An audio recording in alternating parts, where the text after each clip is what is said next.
Ito na talaga ang pinakamasarap na luto na magagawa mo sa upo. Dinaig pa nito yung lasa ng mga pagkain sa resto, guys. Talaga namang simut-sarap ang lasa nito na kahit ang mga bata ay magugustuhan ito. Meron nga lang tayo dyan isang buong upo na hinati natin sa dalawa. Masyado po kasi marami ang upo kapag inilagay natin lahat. Kaya kalahati lang ay sapat na. Sa mga di pala nakakaalam ng English ng upo, ito po ay battle gourd sa Ingles. Hugis kasi itong malaking bote kaya tinawag na battle gourd. Babalatan lang natin yung mga upo at saka ito tatanggalan ng mga buto. After niyan, ihiwain naman natin ito ng pahaba tulad nito. Kung gusto nyo po ng mas manipis pa dyan, ay pwede naman po. Next naman natin dito itong isang large size na carrot. Babalatan at ihiwain lang din natin ang mga ito kaparehas ng hiwa ng sa upo. Sunod ay itong nabili nating puting sibuyas. Mas mura na nga po pala sa amin ang puting sibuyas compare sa pulang sibuyas. Pero kahit ano naman pong gamitin ninyo sa dalawa is okay lang po. Next ay 4 na cloves ng bawang. Hihiwain ko lang yan ng pino. And last ay itong 3 kamatis na hihiwa-hiwain lang din natin. Matapos nating ma-prepare ang mga gulay, ay pwede na tayong magluto. Dito sa ating pan ay magpapainit lang muna tayo ng mantikang panggisa. Kapag uminit na, ay ilalagay na natin dyan ang upo na hiniwa-hiwa natin. Sasabay ko na din dyan ang carrots para sabay lang silang maluto. Igisa-gisa lang natin yan ng kahit 1 minute at saka natin isusunod dyan ang 2 tablespoon ng patis at paminta. Halu-haluin at igisa-gisa lang natin yan at saka natin yan tatakpan. Lutuin lang natin yan ng at least 2 minutes hanggang sa ma-half cook natin itong mga gulay. Pagkalipas ng 2 minutes ay buksan at halu-haluin itong muli. Then pwede na natin itong hanguin at iset aside.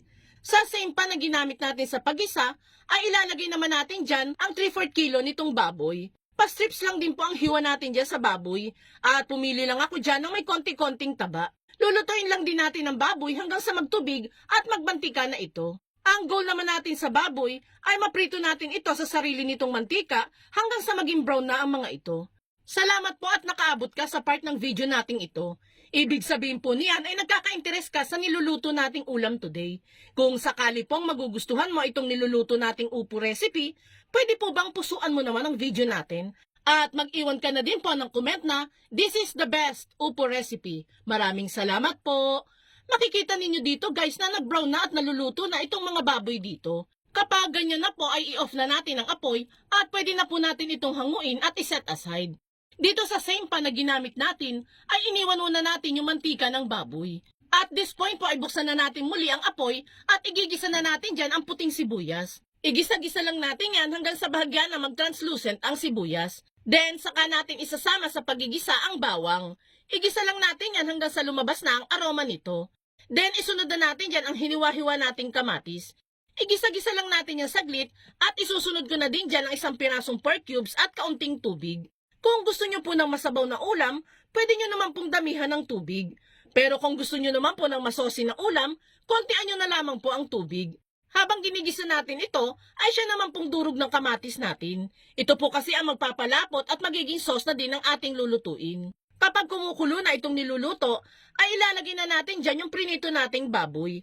Halu-haluin lang natin yan hanggang sa ma-absorb ng baboy itong ginawa nating sauce. Then saka ito takpan at hayaan kumulo ng kahit 2 minutes lang. Makalipas ang 2 minutes ay buksan at halu-haluin muli. At this point ay pwede na nating ilagay yung mga gulay na ginisa natin kanina. Halu-haluin at igisa-gisa pa natin yan ng kahit 3 minutes hanggang sa magsama-sama na ang mga ingredients natin dito. Pwede nyo na po yung tikman para ma-adjust na po natin yung magiging lasa nito. And there you have it guys.